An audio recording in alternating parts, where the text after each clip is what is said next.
సింపుల్గా మీకు చెప్పాలంటే డిస్క్రైబ్ అంటే ఫ్యాక్ట్స్, డిస్కస్ అంటే explain both sides merits demerits, ఎగ్జామైన్ అంటే ప్రోబ్ ట్రూత్, ఎవల్యూట్ అంటే గివ్ వర్డిట్, మీరు లాస్ట్లో ఒక జస్టిస్ లాగా తీర్పు ఇవ్వాలి, ఓ పేరా కన్క్లూజన్.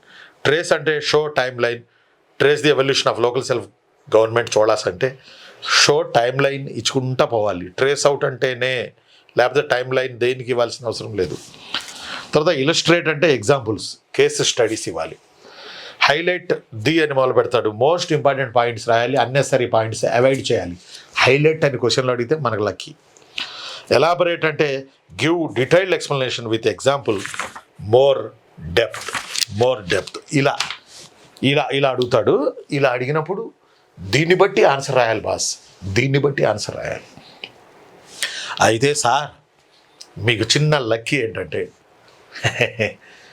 ఎక్కువ ప్రశ్నలు సార్ ఇన్నింట్లో అడుగుతాడా, తలా ఒక యాటిట్యూడ్లో అడుగుతాడా హిస్టరీ సారు, రఫీ సారు మీ దుంపదేగా అని మీరు అడగొచ్చు నన్ను. ఎక్కువ ఏమడుగుతున్నాడు, ఇది మీకు చెప్పే చాలా కీ పాయింట్. ఎక్కువ ఏమడిగాడు, 2018 గ్రూప్ 1 2020లో జరగ్గా, నెక్స్ట్ది 2023లో జరగ్గా ఎక్కువ ఏమడిగాడో తెలుసిన, క్రిటికల్లీ ఎక్స్ప్లెయిన్ అడిగాడు. ఎక్కువ అడిగింది అదే, ఎక్స్ప్లెయిన్ అన్నాడు. అర్థమట్లా, క్రిటికల్లీ ఎక్స్ప్లెయిన్ అన్నాడు, అక్కడక్కడ డిస్కస్ వాడాడు. 23 పేపర్లో అయితే నాన్న నేనురా మీ అన్నయ్య హిస్టరీ రఫీ సార్ రా నాన్న. 23 పేపర్ అయితే ఒక్క నిమిషం ఉండండి. 23 పేపర్లో అయితే ఎక్కువ ఒకటే వాడాడు, అది మనకు ప్లస్, మనకి ఇబ్బంది ఉండదు. క్వశ్చన్ యాటిట్యూడ్లో యాక్చువల్లీ మనకి ఇబ్బంది ఉండదు. అంతా ఎగ్జామైను అన్నీ ఎగ్జామైను డిస్కస్,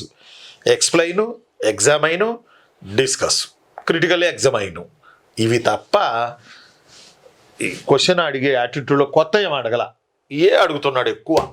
అందువల్లే క్రిటికల్లీ ఎగ్జామైన్, క్రిటికల్లీ ఎక్స్ప్లెయిన్, డిస్కస్, దీన్ని ఎలా రాయాలి, ఎలా అడుగుతున్నాడు ప్రశ్నలు,